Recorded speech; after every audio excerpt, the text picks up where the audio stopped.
Mesdames et messieurs, bonjour. Je vous remercie de me donner l'occasion de parler un petit peu de nos expériences bernoises. En passant au troisième, il y a inévitablement des choses que vous allez voir là qui auront déjà été abordées par mes collègues, mais ça me donnera l'occasion peut-être d'apporter quelques éclairages. J'ai deux réflexions préliminaires. Quand le projet bernois nous est tombé sur la tête, parce qu'il faut bien dire qu'il nous est un peu tombé sur la tête, la grande discussion au départ nous a scindés en deux. D'abord, c'est l'autonomie de la pensée. L'autonomie, c'est l'autonomie de la pensée. C'est la pensée critique, c'est savoir prendre position, c'est ne pas se laisser influencer, etc., etc.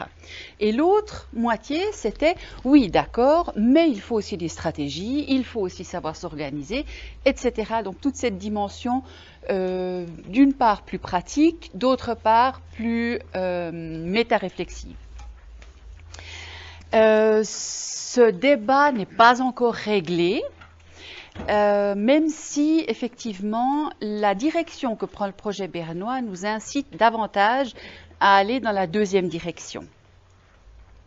Une autre remarque préliminaire, enfin j'en ai encore deux en fait, c'est que on a probablement tous déjà fait des projets autonomes. C'est pas une révolution. La seule chose qui change avec le projet bernois, c'est qu'on est arrivé à y réfléchir de manière plus approfondie, plus consciente et surtout plus dirigée. Donc, David vous a déjà présenté le projet bernois dans son ensemble. Lorsque les enseignants ont été sollicités pour documenter les projets, je me suis dit, bon ben voilà, il y a un projet en psychologie que je fais déjà depuis longtemps, je fais une petite documentation et le tour est joué. C'est le projet que vous pouvez voir sur la plateforme Ilias, je l'ai posé aussi ici. L'objectif, c'était quelque chose que vous faites aussi très certainement dans d'autres matières, l'étude autonome d'un objet inconnu, depuis la problématisation, enfin la recherche d'informations, la problématisation, jusqu'à la présentation sous forme d'exposé. L'accompagnement, c'était un peu plus poussé dans la mesure où, comme David vous l'a montré sur le document, la dernière petite case, c'était la réflexion métacognitive. Donc, j'y avais intégré davantage de... Il avance vraiment tout seul, hein. Je suis désolée, mais je crois que je m'éloigne. Il y a eu plus de discussions, disons, pendant le travail. Je leur ai demandé un rapport d'auto-évaluation ainsi qu'un questionnaire à la fin. Alors, c'était magnifique. Ce qui est ressorti de ces questionnaires, c'était « tout va bien ». Il n'y a aucun problème. On n'a rencontré aucun souci, on a très bien su gérer toute notre affaire. C'est un projet qui portait quand même sur 8 semaines de travail. Ça ne remplaçait pas complètement les cours. Je leur donnais quelque chose comme, je ne sais plus, peut-être un quart du temps à disposition prévu sur le temps de cours pour pouvoir poser des questions, pour pouvoir interagir dans la mesure où chez nous, les étudiants n'ont pas tous la possibilité de se rencontrer en dehors des cours puisque le bassin de recrutement est assez important. Donc, très concrètement, moi j'ai été confrontée et j'ai observé différents problèmes de méthode ou de stratégie. Au niveau, par exemple, des recherches documentaires. Alors, comme mes deux collègues l'ont déjà dit avant, on va chercher où les informations? Sur Internet. Sur des sites qui ne sont pas forcément fiables.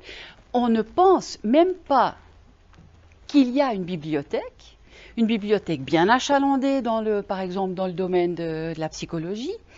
Donc, on ne se pose pas du tout la question où trouver des informations. Au niveau des lectures, on lit tout, on lit une quantité de choses, mais absolument incroyable. Donc c'est pas que le travail manque, mais il est inutile. On lit des choses qu'on ne comprend pas ou qui ne sont pas pertinentes. Sélection des informations. Alors soit tout est important et on on intègre tout d'une manière ou d'une autre dans son exposé, ou alors il y a tellement de choses qu'on ne sait pas faire la sélection. Donc on reporte, et on reporte, et finalement on se trouve au bout avec une mauvaise gestion du temps, parce que tout à la fin, on a perdu tellement de temps à lire beaucoup de choses, à ne pas faire de sélection, qu'à la fin on n'arrive pas à faire son exposé. La pertinence des informations, j'ai eu par exemple un groupe qui voulait faire un exposé sur la pédagogie différenciée. Alors ils ont trouvé énormément d'informations sur l'histoire de la pédagogie, comment ça a mené à la pédagogie différenciée. Alors leur exposé a porté pendant 12 minutes sur l'histoire de la pédagogie différenciée, puis 2 minutes sur la pédagogie différenciée elle-même. Donc au niveau de la pertinence, il y avait clairement un problème. Oui? Excusez-moi, je peux juste poser une question, j'ai peut-être pas été attentif et pourtant je vais essayer de l'être. Ça s'adresse donc ce cours à des étudiants? Non, non, ce sont bien des gymnasiens, donc gymnase de jour, collège de jour, et dans le canton de Berne, on a une option complémentaire qui s'appelle psychologie-pédagogie. Oui, j'aurais dû, Monsieur Hauser l'a précisé d'entrée, mais c'est vrai que j'aurais dû préciser. Ça s'adresse bien à des jeunes de 17, 18 ans? Absolument, absolument. Suite au questionnaire, ce qui est ressorti, c'est que aucun étudiant, après l'évaluation qu'il a reçue, n'a mentionné la nécessité d'éventuellement devoir changer de stratégie, que quelque chose ne joue pas, qu'ils ont fait un travail, mais qu'au niveau des méthodes, au niveau des stratégies, qu'il y avait un problème. Alors que, étonnamment, de nombreux élèves m'ont dit « Oui, mais au fond, c'est vrai, à la présentation orale de mon TM, on m'a déjà fait la même remarque. » Lorsque j'ai fait ce premier projet, je me suis rendu compte, disons, la réception de ces différents questionnaires m'a permis de me rendre compte que le projet bernois, il partait vraiment du postulat que l'autonomie pour nos élèves, ou en tout cas la réflexion métacognitive pour nos élèves, ça va de soi. Là, il n'y a rien à dire, il n'y a rien à enseigner, il n'y a rien à transmettre, c'est bon. Hein? J'ai donc décidé de demander de faire un peu un élargissement. J'ai fait une petite recherche empirique avec quelques élèves, une trentaine, et puis je leur ai donné un petit questionnaire, un petit cahier d'activités avec toutes sortes de questionnaires à faire soit tout au début ou bien tout à la fin, ou bien en cours de route avant des épreuves, avant des travaux écrits. Donc c'était une situation différente du projet PAA. Alors, je mets à côté, je fais abstraction maintenant, disons, de la question de désirabilité sociale. Donc, comme Delphine l'a dit tout à l'heure, un questionnaire, ça reste un questionnaire. Et puis, je ne vais pas non plus entrer en matière sur la métacognition, puisque on a déjà tout entendu. Je vais peut-être juste revenir maintenant sur 3 dimensions, c'est-à-dire la prise de conscience des stratégies, de ce qu'on fait, c'est-à-dire en quelque sorte le passage de l'implicite à l'explicite, le jugement métacognitif et puis la décision métacognitive. Les réponses que les étudiants ont fournies concernent ces 3 étapes. La prise de conscience, ça serait par exemple, pour prendre l'allemand, je sais que pour apprendre mon VOC, il faut que je l'écrive. Alors par exemple, je l'écris sur des cartes recto-verso et après je l'apprends en tournant mes cartes selon le sens que je veux apprendre. Ou alors c'est de décider, moi il faut que je regroupe les mots par catégorie pour arriver à les retenir. J'apprends donc d'abord tous les verbes, ensuite tous les adjectifs, etc. etc. Le jugement, ben voilà, est-ce que j'ai bien appris? Est-ce que ça marche, ma manière de fonctionner? Et puis finalement la décision, si j'ai bien appris, bon, je peux continuer comme ça, mais si j'ai mal appris, qu'est-ce que je fais? Ben, je continue. finalement, il n'y a pas de raison de ne pas continuer, même si on m'a appris comme ça, j'ai toujours fait comme ça. Je ne suis pas douée, ou bien l'allemand, c'est pas pour moi, ou bien de toute façon, ça ne me servira jamais, donc à quoi bon? Après, on peut trouver toutes sortes d'explications. Donc, dans leur questionnaire, les élèves mentionnent bien la prise de conscience des données à traiter et de certaines stratégies de traitement des données. Par exemple, ils disent souligner, surligner, ils disent faire des résumés, ils disent se faire des listes de mots, etc. Donc ça, ce sont deux choses qu'ils mentionnent et on est bien là au niveau des stratégies de répétition, voire d'élaboration. Ici, il y a un couac, je suis désolée, ça devrait être d'organisation, pas métacognitive, je crois que j'étais un peu trop dans mon sujet. Les stratégies, justement, de prise de conscience, elles sont très clairement mentionnées. Les stratégies de jugement sont très peu mentionnées. Sur 5, la moyenne est entre 1 et 2. Donc, il y en a extrêmement peu qui se posent la question, est-ce que ce que je fais a un sens par rapport à mon apprentissage? Est-ce que j'apprends bien?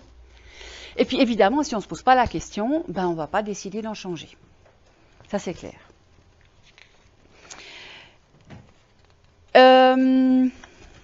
Si je continue avec... Est-ce que ça va marcher? Non.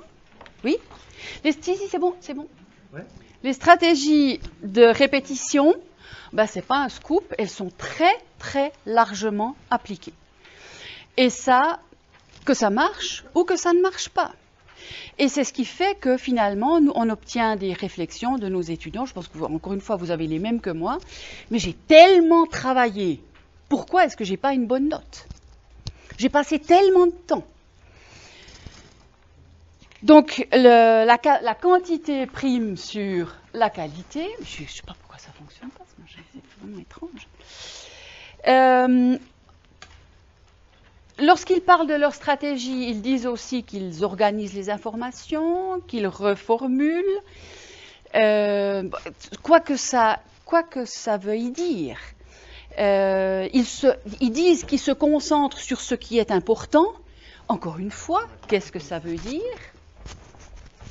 J'essaie de continuer. Voilà. Donc on est bien à un moment où ils sont capables d'expliciter des stratégies, ils sont capables de les rendre conscientes, ils sont capables aussi d'utiliser volontairement une stratégie, de décider d'utiliser une stratégie. Ce qu'on constate, ce qu'ils disent aussi, c'est que personne ne révise le soir même ce qu'il a vu dans la journée. Très peu le font le soir avant ou bien le jour même d'une épreuve. Donc il n'y a pas de réactivation des connaissances, ce qui les aiderait pourtant beaucoup au niveau de leur apprentissage. Et puis en parlant d'organisation du temps, les élèves ils apprennent n'importe quand, n'importe où, juste quand ils en ont le temps. C'est-à-dire dans le train, les nôtres ont souvent des trajets en train à faire, dans le train, ou bien à la cafétéria, où le bruit ambiant est très conséquent, où les distractions sont nombreuses. Quand le soir, après 20 heures, de manière générale, à un moment où la concentration, la capacité de concentration et d'apprentissage baisse, je demande toujours à mes élèves, où est-ce que vous apprenez, où et quand apprenez-vous votre voc d'allemand? C'est le soir, avant de dormir, au lit, avec les écouteurs sur les oreilles. Et ils sont tous persuadés que c'est le seul moyen d'apprendre. Tous. Ce qui est plus grave, à mon sens, encore, si ce que j'ai dit avant n'était pas grave, je ne sais pas, c'est que 2/3 des élèves disent ne pas du tout savoir s'ils ont assez appris et ne pas savoir comment remédier aux lacunes. Et que finalement, lorsqu'ils apprennent et lorsqu'ils font des exercices, ils se fient uniquement aux corrigés qu'on leur donne et puis à ce qui a été fait en classe. Donc il manque complètement de stratégie personnelle pour vérifier leur compréhension.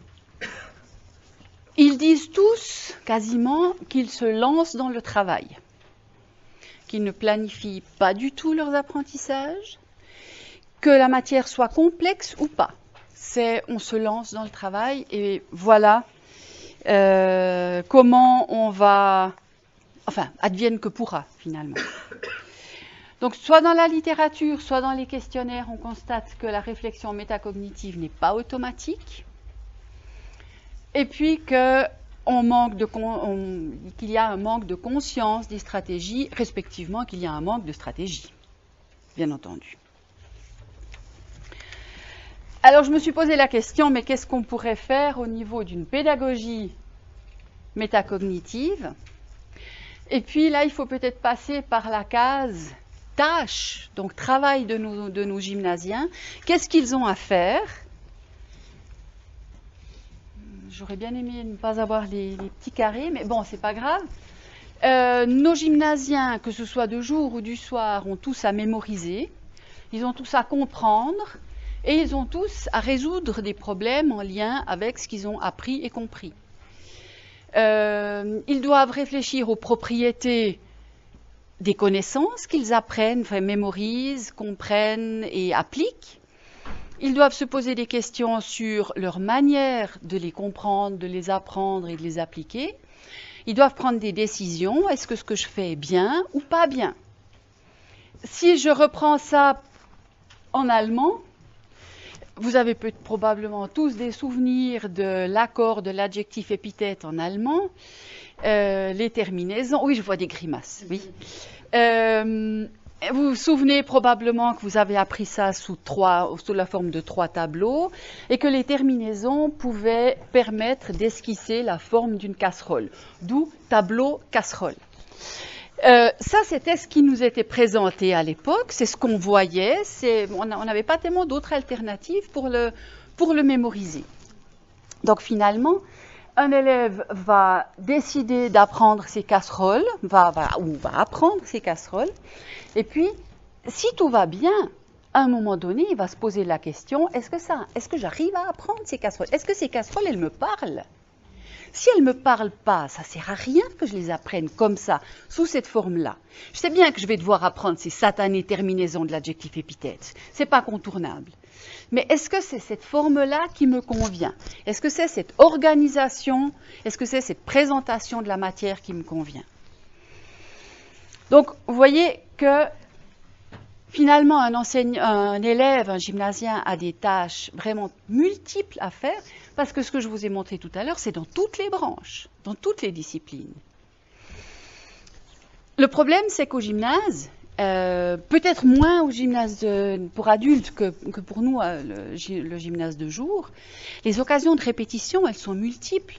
Finalement, on reprend toujours un peu les mêmes schémas, on donne des exercices qui ont un peu la même forme. Donc, le questionnement métacognitif, la nécessité de s'interroger sur ces stratégies, elle est peut-être elle est rendue moins nécessaire par l'organisation.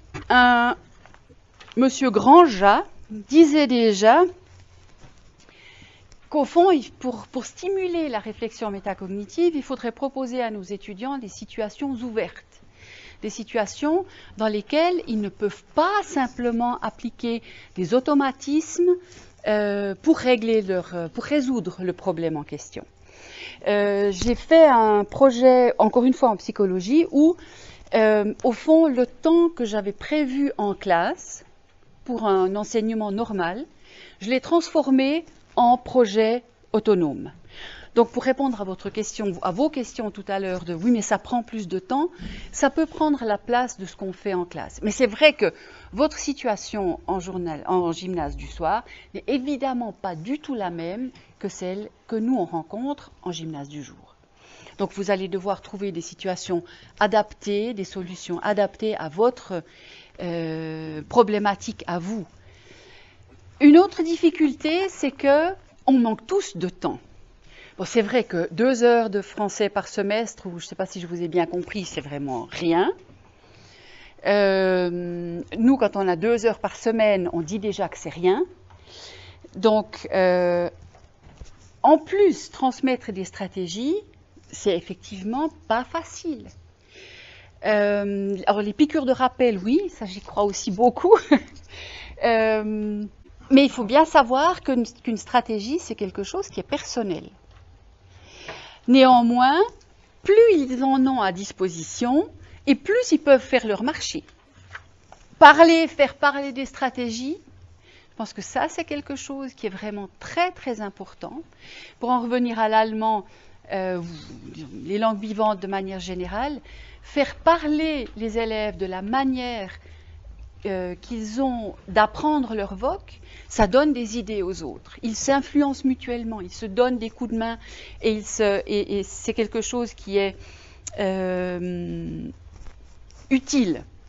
Et puis la régulation après l'action, c'est-à-dire à la fin du cours, qu'est-ce qui s'est passé, qu'est-ce qu'on a fait, poser une question d'examen, essayer de relever, prenez 5 minutes pour vous poser la question, voilà, aujourd'hui, qu'est-ce que j'ai entendu, qu'est-ce qui est important dans ce que j'ai entendu. Ou alors, au début du cours suivant, par exemple. Après, j'ai très brièvement d'autres projets et d'autres réflexions. Qu'est-ce qu'on entend du côté des étudiants? Alors, en général, ils sont intéressés à faire des projets autonomes. Ils sont motivés à faire des projets autonomes. C'est vrai que souvent, jusqu'où ils vont m'étonne. Pourquoi ils aiment? Parce que c'est autre chose que l'enseignement normal. C'est autre chose que le frontal, c'est autre chose que juste un travail de groupe ponctuel, comme ça. L'apprentissage, ils disent apprendre beaucoup. Bon, c'est pas forcément ce que je m'attendais à ce qu'ils apprennent, mais ils disent apprendre beaucoup. Je reviendrai sur ce sujet par la suite. Et alors, ce qu'ils disent, c'est que plus le cadre est clair, et plus les étudiants se sentent à l'aise. Une explication, enfin un exemple, c'est par exemple dans un projet en allemand où ils devaient faire une recherche sur la République de Weimar. Ils devaient me proposer un thème sur lequel ils allaient être interrogés à l'examen. Et la situation était tellement vaste pour eux, ils auraient pu la restreindre. Ils avaient le loisir de restreindre le plus possible, c'est-à-dire à leur convenance, mais eux aussi ont de la peine à limiter justement leur exploration et donc par la suite à se projeter dans une situation d'examen. Donc c'est pour moi, en tout cas dans un premier temps, ou pendant assez longtemps finalement, je pense que la pose d'un cadre très clair est importante. Si les projets sont trop longs, ils se lassent. Bon, pour vous, au gymnase du soir, ça va peut-être être la question va peut-être se régler toute seule. Si les projets sont trop vastes, ils se perdent. Et puis, pour les élèves, selon qu'ils se laissent prendre au jeu ou pas, ça peut être chronophage. Je voudrais peut-être juste ouvrir une parenthèse, c'est qu'un projet ne doit pas porter sur plusieurs semaines ou plusieurs mois. On peut très bien faire des projets autonomes sur 2, 4 ou 6 heures. Donc ça peut être quelque chose qui est relativement restreint. Ce n'est pas obligatoirement quelque chose de très très long. C'est vrai que dans je ne sais plus si c'est Eva Mar ou bien le projet bernois, tu as dit que ça doit être un travail d'envergure. Mais je pense que ce qui est très important, c'est justement de ne pas partir du postulat « mais ils savent gérer un projet autonome, il n'y a aucun souci ». Il faut assurer une progression. Du côté de l'enseignant, comme l'a dit David, avant, au niveau de la conception du projet, le temps consacré est souvent important. Mais ça dépend aussi de ce qu'on met en place. C'est essentiellement au niveau de la réflexion, au niveau de la planification aussi de ce qu'on veut obtenir au bout. Là, ça demande effectivement du temps. Souvent on a moins de travail à domicile. Bon, je parle là maintenant de mes projets, c'est-à-dire qui portent sur plusieurs semaines. Personnellement, j'avais moins de travail à domicile pendant, donc en quelque sorte, le temps de préparation, si je le répartis sur les différentes semaines, ça s'équilibre. Par contre, justement, alors l'accompagnement est intense durant les leçons, il est différent, mais il est intense. Et puis, alors, ce qui est extrêmement important, c'est que la collaboration entre enseignants permet de minimiser cet investissement. On peut profiter de ce que les autres ont fait. C'était le but justement de la plateforme Ilias dans le canton de Berne. J'ai appris justement qu'elle était disponible pour tout le monde. Justement qu'on puisse s'inspirer des projets, qu'on puisse que ça nous prenne après à nous moins de temps. Ce qu'il faut aussi ajouter, c'est que alors personnellement, ça m'a procuré beaucoup de plaisir. Ça me procure beaucoup de plaisir de préparer de tels projets. Les enseignants en langue, je ne sais pas si vous avez déjà l'habitude de travailler avec le cadre européen de référence, mais on part un peu dans la même direction. Un des postulats du cadre, c'est aussi de pouvoir travailler de manière autonome. Donc au fond, on n'est vraiment pas très éloigné de ce projet-là. Au niveau des résultats, un projet de vocabulaire en allemand. Alors l'ampleur du vocabulaire qu'ils ont acquis était tellement impressionnante que même les experts l'ont relevé. Alors c'était sur une année apprentissage de vocabulaire. Dans un livre si jamais vous pouvez feuilleter là-dessus, dans un livre de vocabulaire, ils pouvaient en quelque sorte choisir le vocabulaire qu'ils apprenaient. Il y avait des pointages en cours de route, ils pouvaient s'aider mutuellement, il y avait des groupes qui étaient formés. Enfin, je vous laisse lire, mais en tout cas, le résultat était vraiment impressionnant pour ceux qui ont joué le jeu. On a bien sûr toujours un problème d'endurance et de persévérance sur la durée. Travailler sur une année, difficile pour beaucoup, hein, mais pas plus que dans un enseignement normal. Dans l'enseignement normal, ils vont aussi avoir de la peine. Mais c'est vrai que là, il y a des épreuves périodiques qui obligent en quelque sorte à l'apprentissage, ou pas. J'ai fait un autre projet en psychologie sociale. Donc ça, c'est justement celui... Normalement, je consacre 5 semaines, donc 5 fois 2 heures à la psychologie sociale. Et j'ai décidé de consacrer 5 fois 2 heures à ce projet autonome. J'aurais fait une petite introduction qui parlait justement du regard psychosocial. Puis après, je leur ai donné un dossier avec toute une série de concepts, avec un certain nombre d'articles. Puis je leur ai dit, voilà, maintenant, trouvez un cas qui vous intéresse, qui vous touche. Vous trouvez les explications là. Voyez le cours. Je suis là pour répondre à vos questions. À la fin, je veux une analyse de cas. Alors, je ne sais pas exactement ce que les élèves ont appris. Je ne sais pas dans le détail. Je ne sais pas s'ils maîtrisent exactement tous ce que c'est que l'influence sociale, s'ils maîtrisent tous ce que c'est que les stéréotypes, etc. Ce que je sais par contre, c'est que cette volée-là, c'est celle qui a le mieux compris ce qu'était un regard psychosocial et comment on peut faire une analyse de cas à partir d'une perspective psychosociale. Finalement, est-ce qu'un projet autonome a de l'intérêt pour l'apprentissage? Donc, les contenus. Moi, je dis oui. Mais en même temps, il ne faut pas être angélique. Hein. Quelqu'un qui ne veut pas apprendre, il n'apprend pas, que ce soit en autonomie ou pas en autonomie. Toutes les aides qu'on peut leur apporter d'une manière ou d'une autre, elles sont les bienvenues. Ça, c'est clair. Maintenant aussi, parfois, on se dit, dans l'enseignement normal, on se dit aussi, il n'y arrive pas. Il n'apprend pas, il n'apprend pas. C'est peut-être cette perspective-là qui est appelée à changer un peu avec un dispositif autonomie. Je crois qu'il faut être conscient que justement l'apprentissage ne va pas exactement dans la direction qu'on souhaiterait. Le projet Weimar, moi j'espérais quand même que mes élèves s'améliorent en allemand. J'enseigne l'allemand, donc mon but c'était quand même aussi qu'ils s'améliorent en allemand. Alors toute leur progression, elle va plutôt dans le sens « Ah mais qu'est-ce que je connais bien cette époque maintenant !» La musique, c'est super. Parce qu'il y en a qui se sont dirigés justement côté musique, d'autres côté peinture, d'autres côté cinéma.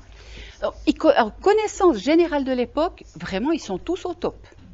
En allemand, ils ont un peu moins progressé. Mais c'est vrai que l'enseignement d'une langue, c'est pas seulement la langue, c'est aussi la culture. Donc, voilà. Vous voyez ce que je veux dire au niveau des apprentissages, au niveau des contenus, ils sont peut-être pas tout à fait là où on espère. Par contre, ce que je pense, c'est que les apprentissages sont en quelque sorte plus profonds. Ils sont plus utilisables, ils sont plus applicables. Ce n'est pas juste des connaissances qui sont là pour pouvoir répondre à une épreuve, mais ils savent mieux s'en servir. Voilà. Merci. Je suis à disposition pour vos questions.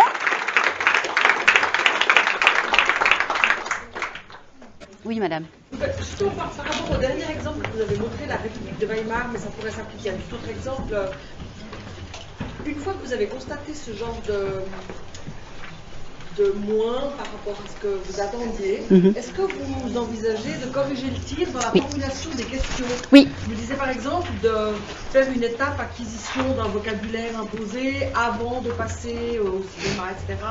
Ou poser la question autrement, ou imposer des sources à l'avance pour être sûr qu'ils les lisent en allemand, en donnant une bibliographie dirigée, plutôt que de les laisser chercher librement n'importe où, ce qui n'enlèverait pas franchement l'autonomie, mais Absolument. la placerait ailleurs. Absolument. Est-ce que c'est quelque chose qu'on peut envisager? Oui, alors c'est quelque chose qui est en cours parce que la suite du projet va avoir lieu là au mois de février, et c'est effectivement, il y a effectivement une modification au niveau des sources. C'est-à-dire que dans mon projet, j'avais proposé tout un pool de documents, vidéo, audio, des textes, des articles, etc., sur une plateforme Moodle, et puis donc auquel tous les élèves avaient accès, mais j'avais ouvert la recherche à d'autres sources. Et dans le prochain projet, les sources sont obligatoirement celles qui figurent sur Moodle et qui sont toutes en allemand. Parce que dans le questionnaire que je leur ai demandé de remplir, ils ont reconnu que, en moyenne, 40% des sources seulement étaient en allemand. Et 60% majoritairement en français, éventuellement en anglais. Mais c'est vrai que le fait de proposer ou d'obliger à un vocabulaire, c'est aussi une bonne idée, tout à fait. Je pense qu'on peut très bien diriger un peu sans rien enlever à l'autonomie de l'élève. Ouais. Juste une remarque complète ça et pourquoi cette question est inspirée. J'ai fait une expérience dans une école qui n'est pas gymnasiale mais plutôt générale avec des élèves en français en première année, où je les ai obligés à faire une recherche en bibliothèque sur le thème de l'histoire du théâtre, le XVIe siècle, XVIIe siècle, etc., Shakespeare, et j'ai dit interdiction d'utiliser Internet. Ça a été la foire à la saucisse, pas d'autre mot. Ils ne savaient plus du tout chercher dans des livres, ils ne connaissaient pas l'étape des matières, ils se trompaient de bouquins, je veux dire, la liberté était trop grande. Et je m'en suis voulu après, et j'aurais dû faire un chariot avec les livres utiles. Mais je voulais qu'ils découvrent la bibliothèque. Enfin, c'est pas perdu, c'était une expérience très riche, mais c'est juste parti absolument ailleurs que ce que j'avais prévu. Et j'avais pas le journal de bord. Alors ça, je vais corriger le tir sur ce sujet aussi. Mais j'ai trop de liberté. Finalement, à nuit, à leur autonomie, Absolument. ils étaient perdus. Ouais. Mais plus que perdus, ils étaient désemparés. Voilà. Alors, un grand merci à nos 3 conférenciers.